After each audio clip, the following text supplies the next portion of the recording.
This is in response to Billy's Talking Points memo from Monday, December 7th, 2015, why the Obama administration is losing the war on terror. Now, Billy is referencing Obama's speech on terror, which happened on Sunday night, and is clearly indicating that Obama, the simple truth is that Obama does not want to bring the fight to the savages.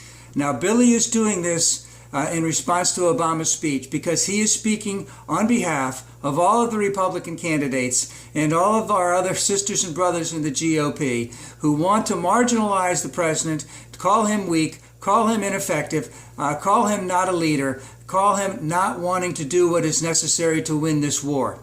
At the same time, the two solutions or the two answers that Billy seems to have, won't even come remotely close to solving the problem.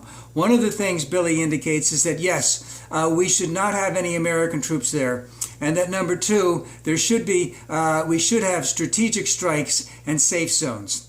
And the thing is, we've been doing strategic strikes for a long time. And the other thing, we've been doing strategic strikes for a long time, and we still have a long way to go. And what Billy wants to indicate very clearly is that this will do it. Why can't Obama do it? I have the answers. But the thing is, no, that's not going to happen. I've said this many times before.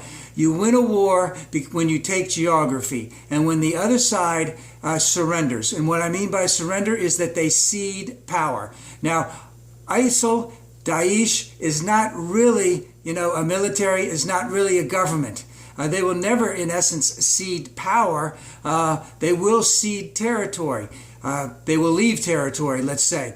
We need to get them to leave the territory. We need to go back in and we need to occupy the territory. We need to have a functioning government, a functioning military, a functioning judiciary, everything else to work in that territory. We do not have the partners right now that are capable of stepping up to do that. Saudi Arabia wants to bomb. They want to have a military force that's going to be occupying in Iraq. Does Iran want to do it? Not Syria, Jordan want to help out with that? What other partners are there? Turkey doesn't want to have anything to do with that because that would be possibly helping the Kurds. They don't want anything to do with the Kurds. It's a big clusterfuck of a situation, and it's going to take a long time for it to crawl down. But at the same time, all Billy wants to do is to talk about how ineffective Obama is, and Obama is the one who started this war because when we took the ground troops out of Iraq, that allowed ISIS to take hold, which we know is not true at all because ISIL, Daesh was initially, they were Baathists, then they were Al-Qaeda, and then they were Daesh.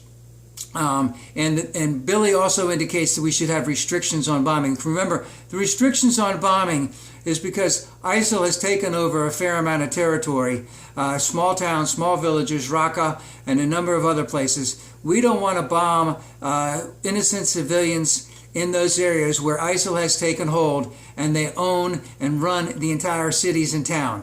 But that doesn't seem to bother Billy at all because it's all about winning the war, all right? And he has the answer to win the war, but as you'll notice, not a single Republican has come out with a single plan that would be anything radically different than what the Obama administration is doing right now to do this. It's unfortunate. It started in the Bush administration, and it may take a couple more administrations before it is finally cleared up.